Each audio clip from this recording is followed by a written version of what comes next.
Hello guys, কেমন আছো তোমরা সবাই? নিয়ে চলে আসলাম আর একটা নতুন ভিডিও। আর ভিডিওটা শুরু করছি সকাল থেকে। তো সকালবেলা উঠেই আমি প্রথমে খেয়ে নিলাম দুটো খেজুর। খেজুর আমি প্রতিদিনই খাই, যদি বাড়িতে থাকে খেজুর তাহলেই খাই, না ছাড়া খাই না। আর এখন আমি একটু ঘুরে বেড়াচ্ছিলাম। আর এদিকে দেখো আমাদের পাটগুলো সব মেলা আছে, আমাদের আছে, জ্যাঠাদের আছে, আরও লোকেদের আছে পাট মেলা। আর পাট এত বৃষ্টির জন্য শুকোচ্ছেই না, সব জায়গায় গাদা করা আছে পাট। আর এখন আমরা চলে এসেছি গঙ্গার ধারে, আর ও আমাকে কি একটা বললো আর আমি হেসে ফেলেছি। তো যাই হোক, আর এদিকে দেখো এতটা পরিমাণে জল বাড়ছে, মনে হচ্ছে যে আমাদের বাড়িঘর সব ডুবিয়ে নেবে, সেরকমই অবস্থা হয়ে গেছে। এদিকে আর 2-3 হাত মতো জল বাড়লেই আমাদের বাঁধ ভেঙে যাবে, ভেঙে যাবে বলতে উপচে যাবে বাঁধ, আর আমাদের বাড়িতে জল ঢুকে পড়বে। আমরা তখন খেয়ে দিয়ে কাজ পাচ্ছিলাম না বলে নৌকাতে বসেছিলাম, দিয়ে দেখলাম যে নৌকাতে জল হয়েছে, ওই জন্য নৌকার জলটা ছেঁচতে লাগলাম।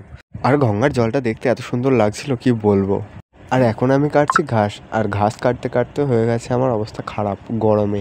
এতটা পরিমাণে গরম করছিল আমার তখন। তারপর গাইস আনারস কাটলাম, আনারসটা মাখিয়ে খেয়ে নিলাম। আনারসটা জাস্ট ওয়াও হয়েছিল মাখাটা খেতে, উফ কি বলবো। এখন দেখেই আমার জিভ দিয়ে জল পড়ে গেল।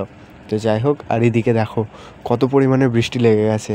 তো যাই হোক, ভিডিওটা আজকে এখানেই শেষ করছি। ভিডিওটা ভালো লাগলে লাইক, কমেন্ট, শেয়ার অ্যান্ড আমার ইউটিউব চ্যানেলটা সাবস্ক্রাইব করে দিও। বাই।